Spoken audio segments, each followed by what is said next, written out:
నమస్తే, నేను మీ సంతోష్ శర్మ, అడ్వకేట్.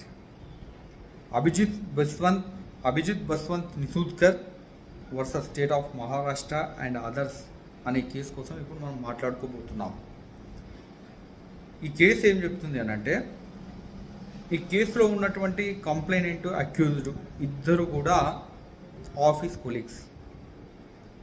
అయితే కంప్లైనెంట్ ఎవరైతే ఉన్నారో ఆమె తన ఫిర్యాదులో ఏమని పేర్కొందంటే, అక్యూజ్డ్ అయినటువంటి తన ఆఫీస్ కొలీగ్ ఎవరైతే ఉన్నారో అతను తనను తన ఆఫీస్లో అట్లాగే ఆఫీస్ మీటింగ్ ఇంటరాక్షన్స్లో తన ఛాతి భాగాన్ని తదేకంగా చూస్తున్నాడని, తనతో అభ్యంతరకరమైనటువంటి మాటలు మాట్లాడుతున్నాడని, అట్లాగే తనను అవమానపరిచేలా ప్రవర్తిస్తున్నాడని పేర్కొంటూ పోలీస్ స్టేషన్లో ఫిర్యాదు చేయడం జరిగింది.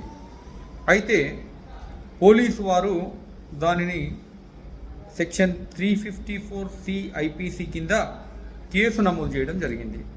దీనిపైన అక్యూజ్డ్ బొంబాయి హైకోర్టును ఆశ్రయించి FIRను అట్లాగే తదుపరి క్రిమినల్ ప్రొసీడింగ్స్ అన్నింటినీ కూడా క్వాష్ చేయవలసిందిగా అభ్యర్థించడం జరిగింది.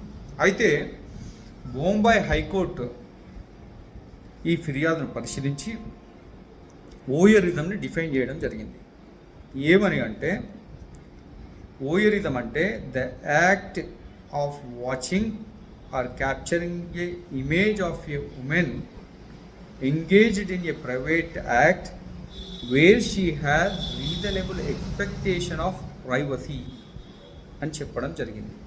అంటే స్త్రీ ఏ ప్రదేశాన్నైతే తన ప్రైవసీ ప్రదేశంగా భావిస్తూ ప్రైవేట్ యాక్ట్లో నిమగ్నమై ఉన్నప్పుడు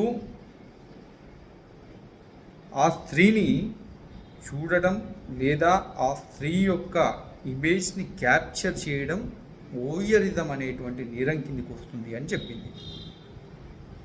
ఇందులో అక్యూజ్డ్ యొక్క అడ్వకేట్ ఎవరైతే ఉన్నారో తను ఏమని ఆర్గ్యూ చేయడం జరిగింది అని అంటే, ఫిర్యాదులో పేర్కొన్నటువంటి ఏ ఒక్క విషయం కూడా ఓయరిజంకి అట్రాక్ట్ కావు, ఓయరిజం ఇంగ్రీడియంట్స్కి అట్రాక్ట్ కావట్లేదు అని ఆర్గ్యూ చేయడం జరిగింది.